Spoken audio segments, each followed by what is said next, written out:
जय हिंद साथियों, स्वागत है आपका self study classes Vishwamit Jain YouTube channel में। दोस्तों, हिंदी साहित्य में बहुत बढ़िया फनी ट्रिक लेकर के आया हूं और कुछ ऐसी रचनाएं आपको याद करवाने वाला हूं जो आपके पेपर में पूछी ही जाती हैं, बहुत ही इंपॉर्टेंट है। तो पूरा वीडियो अवश्य देखें।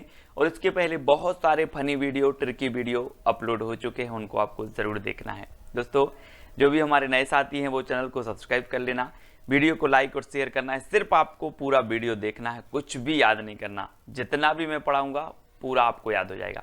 ठीक है, तो स्टार्ट करते हैं दोस्तों आज का ये वीडियो। आज के वीडियो में सबसे पहले हम आपसे टेस्ट लेंगे और उसके बाद आपको ट्रिक से याद भी करवाएंगे। ठीक है, तो डबल डबल चीज़ें आपको हो रही हैं, टेस्ट भी हो रहा है, ट्रिक भी मिल रही है दोस्तों, और स्पेशल वीडियो होने वाला है, स्पेशल सेशन होने वाला है। चलिए, फर्स्ट प्रश्न अपना हिंदी की प्रथम आत्मकथा है।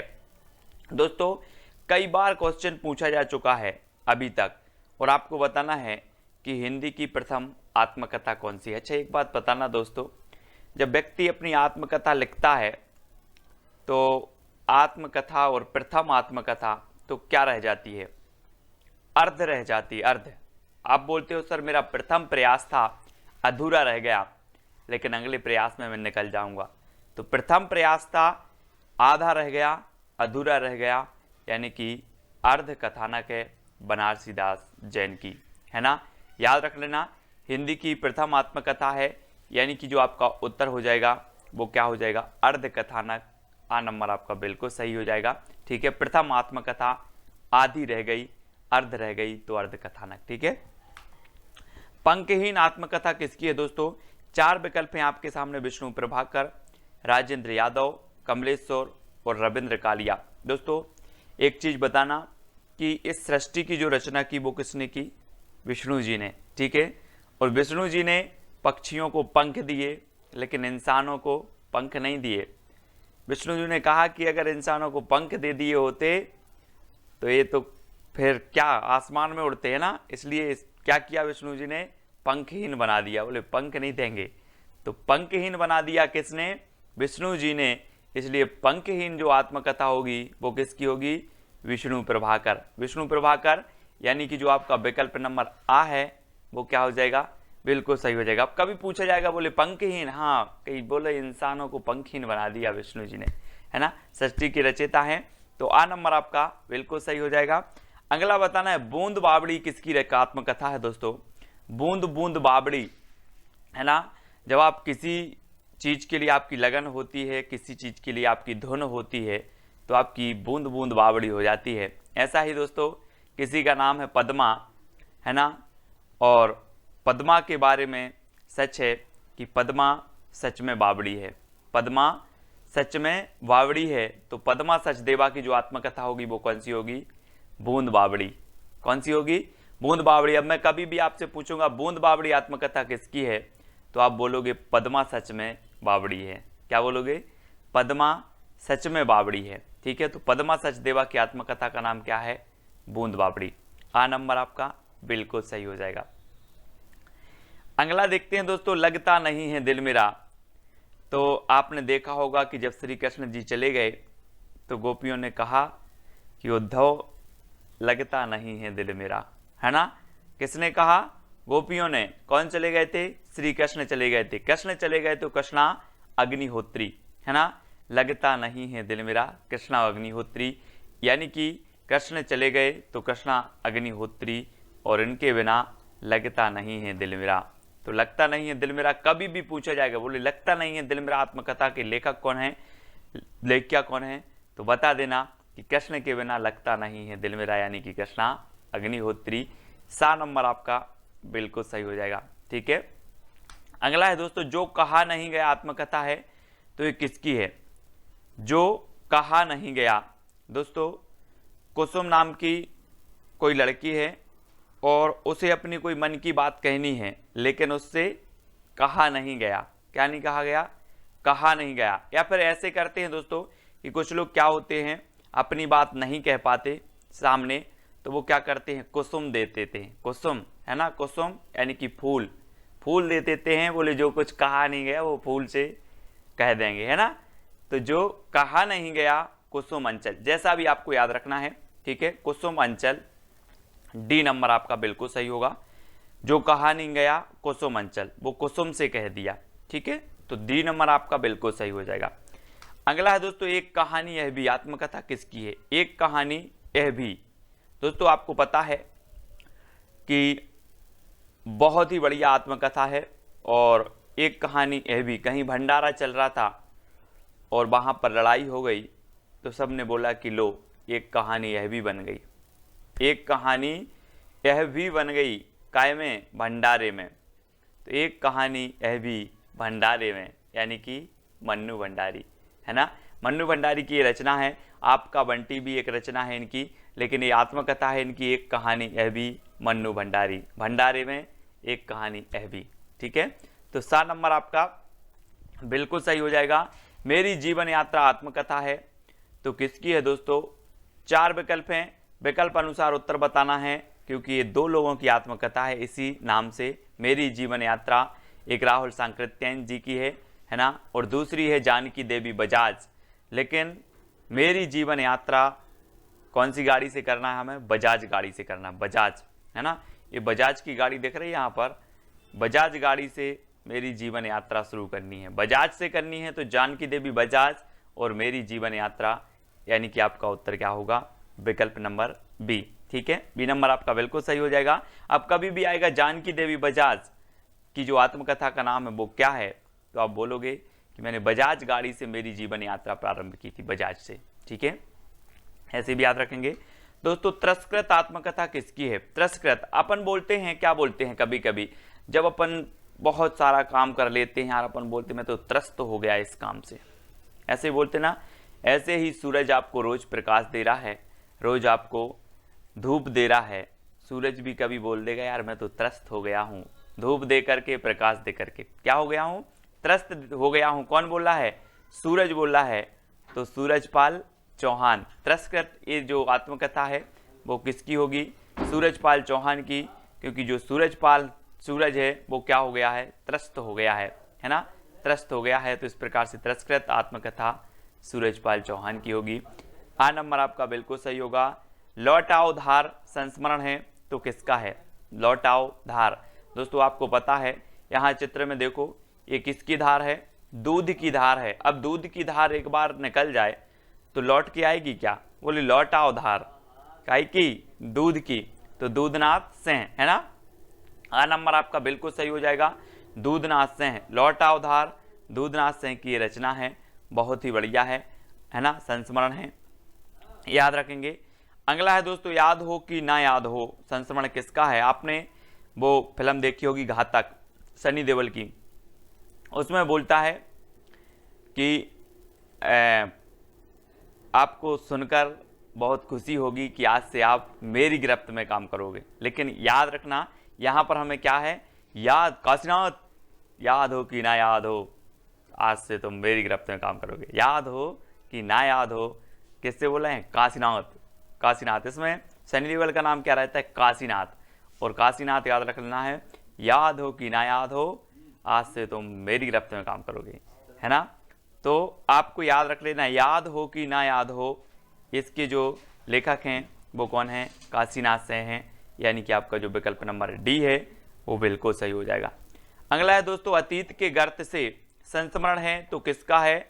अब एक चीज बताना दोस्तों कि आप अतीत के गर्त में चले गए हो, और अतीत के गर्त से आपको कौन निकालेगा? मैं निकालूंगा क्या? विकल्प देख लो। अतीत के गर्त से आपको जो निकालने वाली हैं वो है भगवती। आप भगवती के चरण में जाओ, भगवती आपको अतीत के गर्त से निकालेंगी, है ना। तो अतीत के गर्त से ये संस्मरण किसका होगा? तो भगवती चरण वर्मा। ठीक है, अतीत के गर्त से कौन निकालेगा? बोले सर भगवती। तो अतीत के गर्त से संस्मरण किसका होगा? भगवती चरण वर्मा का। ठीक है, बी नंबर आपका बिल्कुल सही होगा। पैरों में पंख बांधकर किसका यात्रा वृत्तांत है? तो 4 विकल्प हैं, 2 सेकंड आपको दिए जाते हैं दोस्तों, है ना। पैरों में पंख बांधकर उड़ना है, और कहाँ पहुंचना है? वृक्ष के ऊपर। कहाँ पहुंचना है? वृक्ष के ऊपर। पैरों में पंख बांधकर वृक्ष के ऊपर।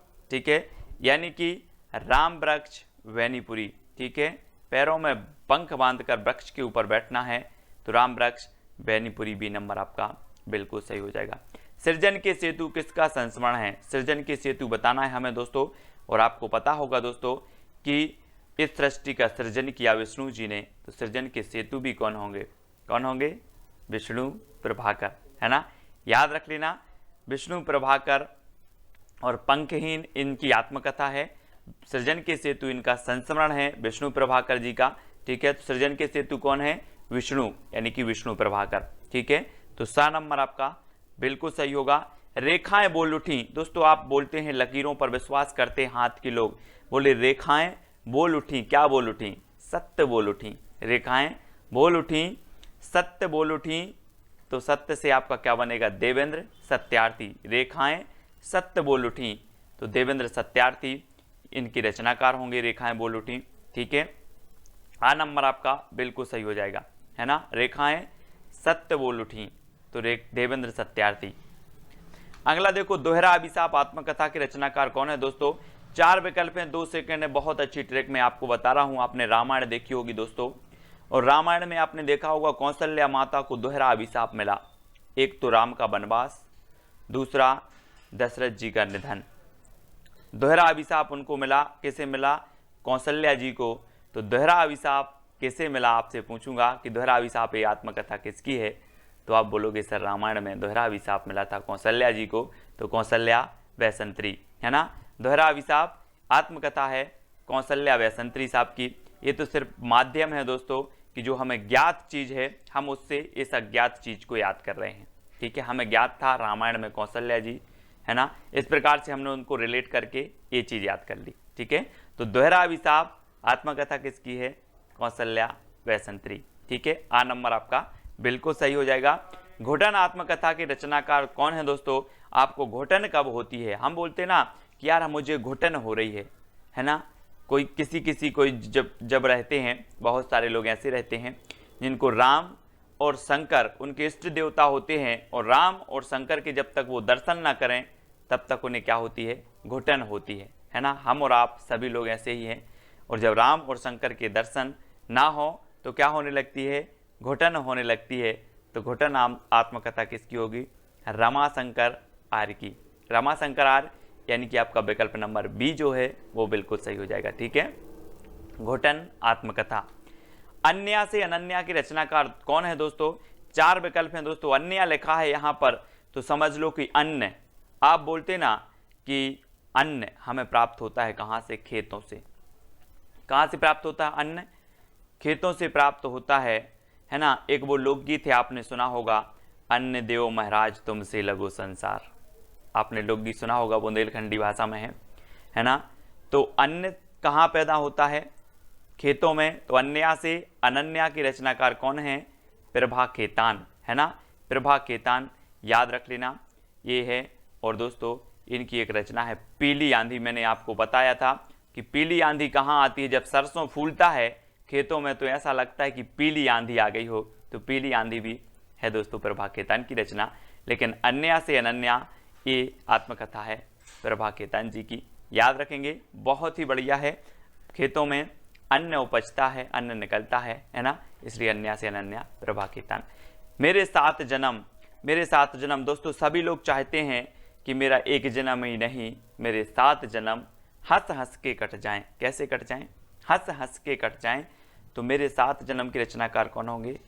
हंसराज रहवार, यानी कि आपका विकल्प नंबर जो आ है वो बिल्कुल सही हो जाएगा। हंसराज रहवार, मेरे 7 जन्म हंस हंस के कट जाएं। वो आपने गाना सुना होगा, 7वें जन्म में तेरे साथ रहूंगा यार, सुना है ना सभी लोगों ने, दिल वाले फिल्म का। तो मेरे 7 जन्म कैसे कट जाएं? हंस हंस के कट जाएं, यानी कि दोस्तों आ नंबर आपका बिल्कुल सही होगा। मैंने मांडू नहीं देखा आत्मकथा है, तो किसकी है? मैंने मांडू नहीं देखा आत्मकथा के रचनाकार कौन है? स्वदेश दीपक, रमाशंकर आर्य, कमलेश्वर, भीष्म साहनी। तो दोस्तों एक चीज बताना, मांडू कहाँ है? विदेश में कि स्वदेश में? कहाँ है मांडू? और दोस्तों मांडू है कहाँ पर? स्वदेश में। तो मैंने मांडू नहीं देखा, ये आत्मकथा किसकी होगी? किसकी होगी? स्वदेश में है, तो स्वदेश दीपक, यानी कि जो आपका आ नंबर है वो बिल्कुल सही हो जाएगा, स्वदेश दीपक, ठीक है। आ नंबर। मांडू कहाँ है? स्वदेश में, तो स्वदेश दीपक। आ नंबर है गालिब छूटी शराब के रचनाकार कौन है दोस्तों, है ना, जिसने शराब छोड़ दी हो और वो बोले कि मैं शराब छोड़ दी है तो लोग उस पर नज़र रखने लिए लगते हैं। एक बार क्या हुआ है, ऐसे ही गालिब छूटी शराब और छोड़ दी शराब, लेकिन वो शराब लेके आ रहे थे, बोले का लिया, का लिया, बोले शराब लिया, तो गालिब छूटी नहीं शराब, गालिब छूटी नहीं शराब, बोला गालिब छूटी नहीं शराब, है ना, का लिया शराब लिया। ठीक है, तो ऐसे याद रखेंगे, गालिब छूटी नहीं शराब, ये रविंद्र कालिया जी की है। आ नंबर आपका बिल्कुल सही हो जाएगा। ठीक है, इसमें से दोस्तों बहुत सारी ट्रिक हमने देखी, बहुत सारी चीजें याद करने का प्रयास किया अलग अलग प्रकार से। आपको कौन सी ट्रिक सबसे अच्छी लगी कमेंट के माध्यम से आपको बताना है। और दोस्तों एक चैलेंज प्रश्न है आपका कि अपनी खबर किसकी आत्मकथा है, ये आपको बताना है कमेंट के माध्यम से। हर वो बंदा बताएगा जिसने वीडियो देखा है। ठीक है, अपनी खबर किसकी आत्मकथा है, बहुत सारी रचनाएं आत्मकथाएं संस्मरण याद किए हमने। वीडियो कैसा लगा कमेंट के माध्यम से सभी लोग बताएंगे, वीडियो को शेयर करेंगे और साथ ही दोस्तों अपनी खबर किसकी आत्मकथा है वो आपको कमेंट में लिखना है ना। और बाकी ये 4 ऑप्शन हैं, इनकी अगर आपको आत्मकथा रचना कितना आप इनके बारे में जानते हो, 4 विकल्प में से आपको चारों विकल्प के जवाब देना है। इनके बारे में क्या क्या जानते हो, कोई खास रचना है, कोई अच्छी चीज है, वो आप बताएंगे। ठीक है, तो याद रख लेना, कल हमने याद किया था दोस्तों कि जो है बालकृष्ण भट्ट की जो एक इन्होंने संपादन किया था पत्र का हिंदी प्रदीप, उसको हमने याद कर दिया था कि प्रदीप के बाल भट्टा से भरत गए। क्या किया था, प्रदीप के बाल भट्टा से भरत गए, तो हिंदी प्रदीप से हिंदी प्रदीप और बाल से बालकृष्ण भट्ट, है ना, ऐसे याद कर लिया था दोस्तों। तो इसी प्रकार से जुड़े रहें, वीडियो को लाइक करें, शेयर करें, बहुत सारी ऐसी ट्रिक आएंगी हिंदी साहित्य की, हर एक चीज आपको याद हो जाएगी। बने रहें, ये 18वां वीडियो था दोस्तों, और इसके पहले 17 वीडियो ऐसे ही और बहुत अच्छी अच्छी फनी ट्रिक से मैंने आपको याद करवाए हैं। ठीक है, जो भी साथी अभी तक व्हाट्सएप ग्रुप से नहीं जुड़े हैं वो 9098609291 609291 इस पर SMS करें और उनको तुरंत व्हाट्सएप ग्रुप की लिंक मिलेगी। साथ ही टेलीग्राम ग्रुप से भी आपको जुड़ना है, वीडियो को लाइक करके शेयर अवश्य करना है दोस्तों। आज के वीडियो के लिए बस इतना ही। जय हिंद।